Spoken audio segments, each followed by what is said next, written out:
This is the story of time. Out of the vast system of the universe, out of the movement of star and planet, of sun and moon, out of mystery and faith and need, before the axe and the arrowhead, the fawn of civilization, man became aware of time, became aware of the order in his universe, and so he sought to measure time. By star and sun, by light and shade.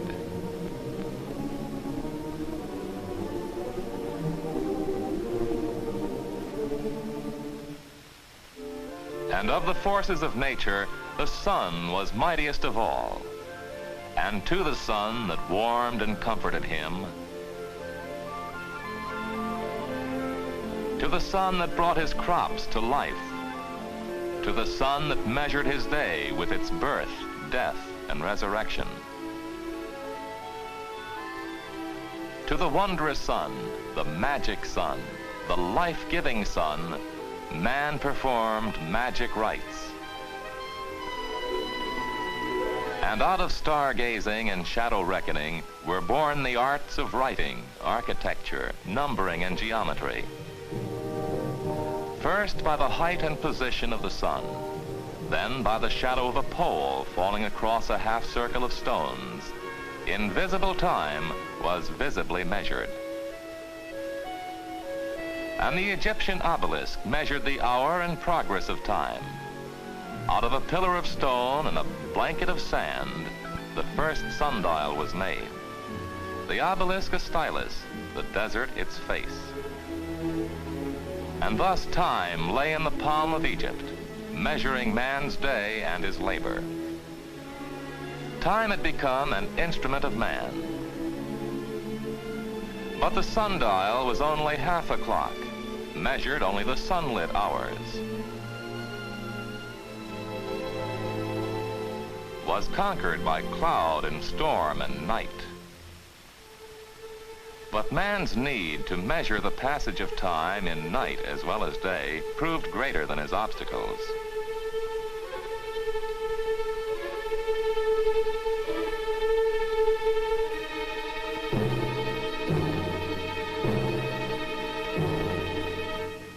And with tallow and string, the problem was solved. In place of the sun, fire and flame to burn the weighted strings and sound the hours of passing night. Thus by day the sundial,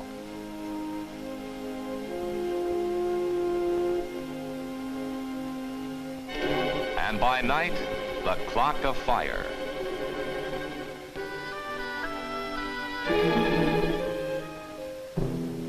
Sun, shadow, fire, now water.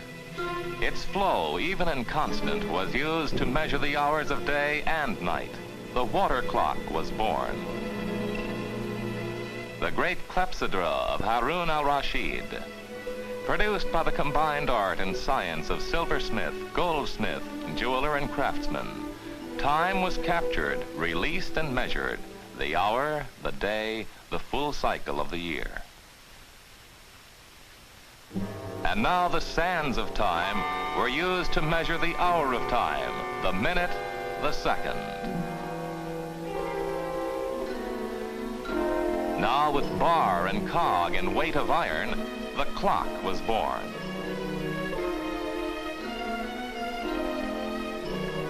And in the Cathedral of Pisa, Galileo observed a swinging lamp to discover the principle of the pendulum, and then applied it to the measurement of time.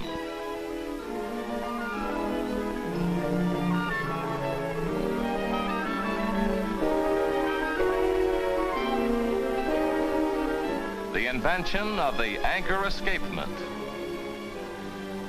Discovery upon discovery called for greater accuracy in the cutting of watch wheels to catch the swift seconds of time.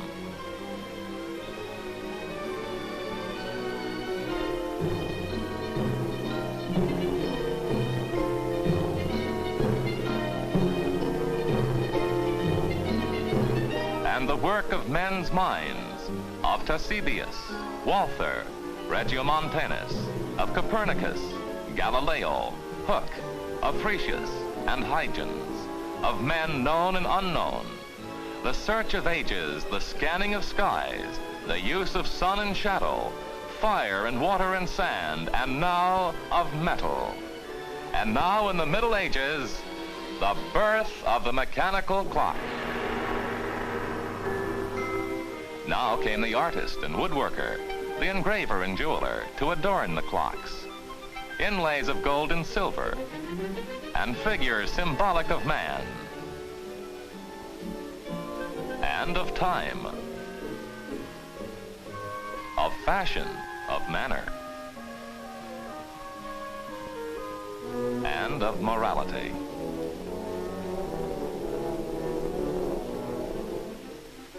On the hour, every hour, with humor and wit.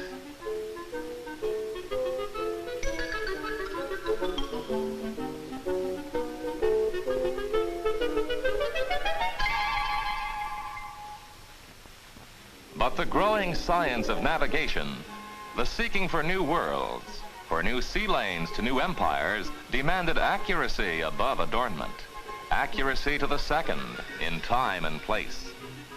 And spring clocks sought to measure time within their coils, and in the year 1714, a problem by the British government to determine a ship's longitude to an accuracy of 1 degree at the end of a 6 weeks voyage. The reward, £20,000. And the Harrison chronometer won. Born of a man's whole life and effort, born of a Yorkshire carpenter, John Harrison. After a test of 5 months, its total error only 54 seconds. Now the dream was a self-winding watch, and Perle the Elder developed one using the pedometer principle. A hammer inside the case jerked to and fro as the wearer walked, thus winding the mainspring. But the watch was not accurate, failed as other pedometer watches were to fail, until in the 20th century, Hans Wilsdorf developed the first watch with a perfectly waterproof case.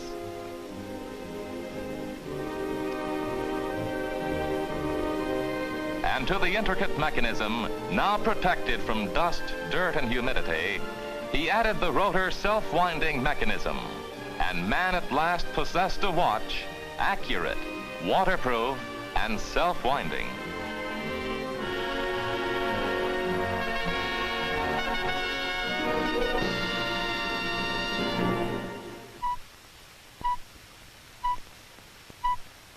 And this is the story of time.